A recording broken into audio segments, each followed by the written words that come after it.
Improving your flexibility enhances mobility, posture, and reduces injury risk during physical activities. Incorporate dynamic stretches like high knees or arm swings before workouts to boost power, flexibility, and range of motion, and to prepare for static stretching. After your workout, dedicate 10 to 20 minutes to static stretching, holding each for 10 to 30 seconds to lengthen muscles and improve circulation.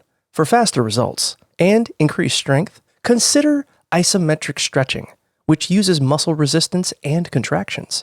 Additionally, activities like yoga or dance classes offer combined dynamic and static movements, helping improve flexibility, balance, and strength, while also burning calories. Using a foam roller can further assist in relaxing muscles, reducing inflammation, and improving blood circulation and flexibility.